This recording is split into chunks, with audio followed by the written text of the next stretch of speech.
Deep in the forests of Louisiana lies the former site of a stunningly beautiful paradise, a hidden realm that would seem to have come straight out of a fairy tale.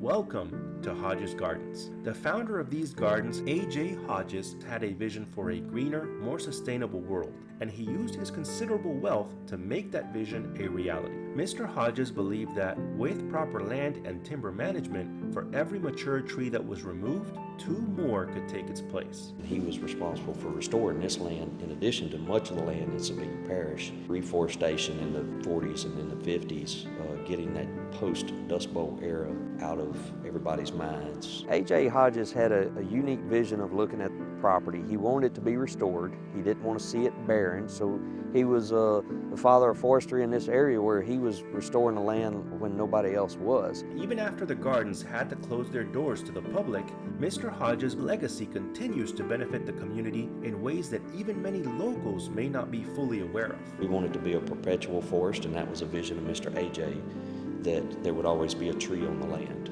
that it would never be barren again. Today, the gardens and the visitors are gone, but Mr. Hodges' original mission still remains through the Louisiana Ecological Forestry Center, here at the former site of Hodges Gardens. The center promotes research and education by offering up its facilities throughout the year to volunteers, students, and interns from Louisiana's universities, as well as hosting numerous workshops for foresters, students, landowners, and other professionals on topics such as fire management, wildlife management, and conservation. Taking on the new mission of the Leaf Center and slightly rebranding away from tourism, we are able to operate the forest with funding programs from many of our conservation partners. We don't charge for anything we do. Louisiana Tech can stay here for 5 days with 40 students and 6 professors. We don't charge for that. But we do ask if you come and you stay here long enough or you have a meeting, if you have a donation, we'll certainly take it. We are a nonprofit. I don't have a price. We don't do hotel fees and things like that. We're not charging for that kind of stuff because that is not what we are. We want a diverse ecosystem that's dominated by longleaf pine. We want to enhance that wildlife habitat, and we want to provide opportunities for conservation education. And that's the 3 things our mission now revolves around, not much different from what Mr. A.J. was trying to accomplish. We've had over 500 acres restored to longleaf now. We've had several thinning projects up to about 200 acres that we retain longleaf in. We've done a lot of burning. They started burning in 2013, and since then they've had over 6,000 acres that they've logged in as burning acres. So now we're up to over 1,000 a year, as many as 1,400 recently. So we do it in small parcels and we jump around a lot to try to always provide wildlife habitat.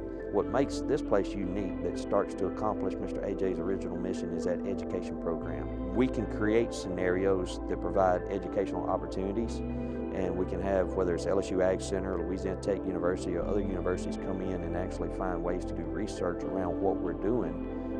Helps us improve that forest for tomorrow, but it also provides information that can be published, whether it's video or actual documents and research for other people. On top of that, some of our programs are just simply veterans and disability hunts to provide them opportunities they may not have anywhere else. With this abundant wildlife we have plenty that we can spare.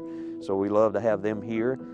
Boy Scouts to LSU Ag Center shooting sports, they come out here and practice every year for their national competitions. So we like to see people not only learn from it, but just simply benefit. I appreciate the Hodges and the Board of Trustees. They want people to use this place. So I think Mr. A.J. would be very proud of it and would like what we're doing with it now. You know, much of what's been accomplished is by acreage, but you also look at the white-tailed deer. In 2012, the state did a herd health check, and since then, we find that the weights on the white-tailed deer have gone up 20%. They're benefiting from the burning, there's no doubt about that. We're doing trapping programs. 70 different animals have been logged in the last 3 years that are animals known to prey on turkey.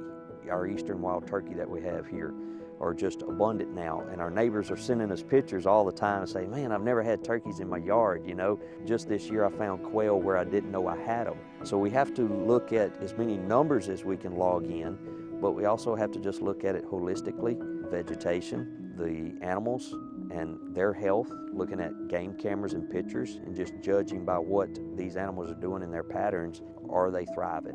And we think they are. But if you get into the educational program, when people call me and ask if they can come do something, that is success to me. that we are here and they know we're here and we have opportunities for him.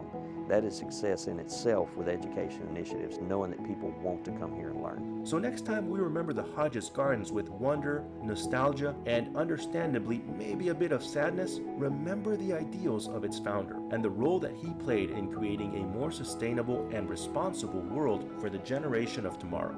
And then maybe, just maybe, some of our nostalgia may be replaced with understanding and our sadness with pride.